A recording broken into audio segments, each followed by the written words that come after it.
الحديث العاشر من الأربعين النووية le 10e hadith des 40 hadiths de l'imam النووي عن أبي هريرة رضي الله عنه قال قال رسول الله صلى الله عليه وسلم إن الله طيب لا يقبل إلا طيبة وإن الله أمر المؤمنين بما أمر به المرسلين فقال تعالى يا أيها الرسل كلوا من الطيبات واعملوا صالحا إني بما تعملون عليم وقال تعالى يا أيها الذين آمنوا كلوا من طيبات ما رزقناكم ثم ذكر الرجل يطيل السفر أشخث أغبر يمد يدي إلى السماء يا ربي ومطعمه حرام ومشربه حرام وملبسه حرام وغذي بالحرام فأنى يستجاب لذلك رواه مسلم. Donc le 10e hadith des 40 hadiths de l'imam al-Nawawi, il est d'après Abu Hurayra radiyallahu anhu. Le messager d'Allah sallallahu alayhi wa sallam a dit, certes Allah subhanahu wa ta'ala est bon et n'accepte que ce qui est bon.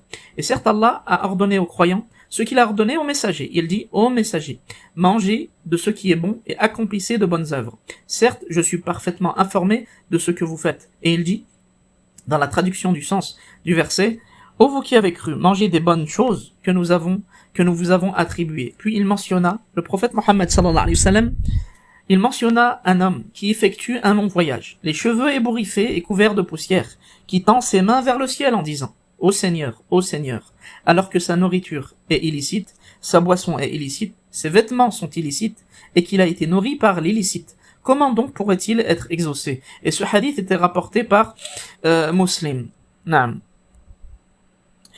Donc ce hadith nous enseigne qu'Allah subhanahu wa ta'ala est exempt d'imperfection et de défauts, et qu'il est décrit par les attributs de perfection les plus parfaits. On ne se rapproche donc pas de lui, et on n'atteint pas le paradis par une sadaqa, une aumône, ou quoi que ce soit provenant de l'illicite, par quelque chose de douteux, ou par une nourriture de mauvaise qualité qui a été acquis illicitement. Allah subhanahu wa ta'ala a permis aux croyants de manger des bonnes choses, comme il les a permises aux messagers d'Allah. Donc, Allah subhanahu wa ta'ala a permis aux croyants de manger toutes les bonnes choses qu'il a permis aux messagers, tout en accomplissant de bonnes œuvres et en remerciant Allah pour ses bienfaits. Ensuite, le prophète Mohammed sallallahu alayhi wa sallam nous explique dans ce hadith qu'Allah, tout comme il aime que l'on dépense de ce qui est bon et de qualité, alhamdulillah, n'aime de ses serviteurs que les œuvres qui sont bonnes et acquises licitement. Puis le prophète Mohammed sallallahu alayhi wa sallam a donné l'exemple comme avertissement, un avertissement aux serviteurs contre l'illicite. Il donne l'exemple, le prophète Mohammed sallallahu alayhi wa sallam, d'un homme qui effectue un long voyage, c'est-à-dire dans différentes formes d'obéissance. Il a même rassemblé toutes les causes, ou la plupart des causes, pour que son invocation soit exaucée. Il est en voyage. Peut-être qu'il est en voyage pour faire le pèlerinage. Peut-être qu'il est en voyage pour faire le djihad, qui combat dans le sentier d'Allah. Il est peut-être en voyage à la recherche de sa subsistance. Ses cheveux sont ébouriffés, il est couvert de poussière, fatigué. À cause de la longueur de ce voyage, il tend ses mains vers le ciel en invoquant Allah, et comme on a dit, il a pratiquement mis toutes les causes pour qu'Allah subhanahu wa ta'ala réponde à son invocation. Naam. Il l'implore aussi, et ceci est une des causes, comme il est mentionné dans la sunna du prophète Mohammed sallallahu alayhi wa sallam, pour qu'Allah subhanahu wa ta'ala exauce les doigts, les invocations. Il implore Allah subhanahu wa ta'ala en s'humiliant devant lui. Malgré cela, le prophète Mohammed sallallahu alayhi wa sallam nous dit فَأَنَّ يُسْتَجَابُ لِذَلِكَ. Comment il pourrait être exaucé, cette personne?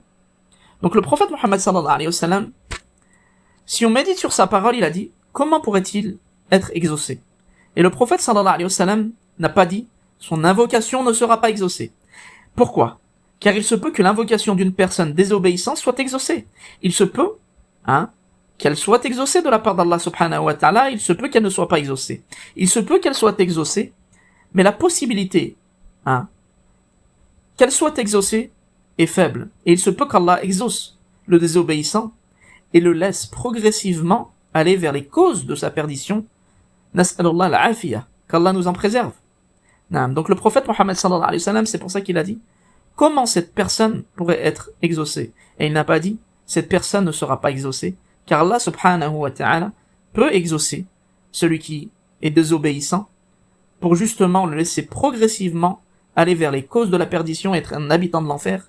Hein. Nas'alallah al-afiya, qu'Allah nous en préserve. Donc le messager d'Allah sallallahu alayhi wa sallam nous met en garde dans ce hadith contre le fait d'acquérir des biens par des moyens interdits. Comme cela est rapporté dans le hadith où le prophète Mohammed sallallahu alayhi wa sallam nous dit « Les pieds du serviteur ne bougeront pas le jour de la résurrection avant qu'il ne soit interrogé. Et parmi ces questions, il y a la question d'où il a acquis son argent et dans quoi il l'a dépensé. » Donc ce hadith fait vraiment peur. Nous montre que la personne, le jour du jugement dernier, ses pieds ne bougeront pas, sans qu'il soit questionné de la part d'Allah subhanahu wa ta'ala sur son argent. D'où il l'a acquis et dans quoi il l'a dépensé. Nas'alallah subhanahu wa ta'ala an yubarika lana fi amwalina. On demande à Allah subhanahu wa ta'ala qu'il mette la bénédiction dans notre argent et dans cette dépense. Naam. Donc voilà pour les enseignements de ce hadith. Wa subhanakallahumma wa bihamdik ashhadu an la ilaha illa ant astaghfiruka wa atubu ilayk.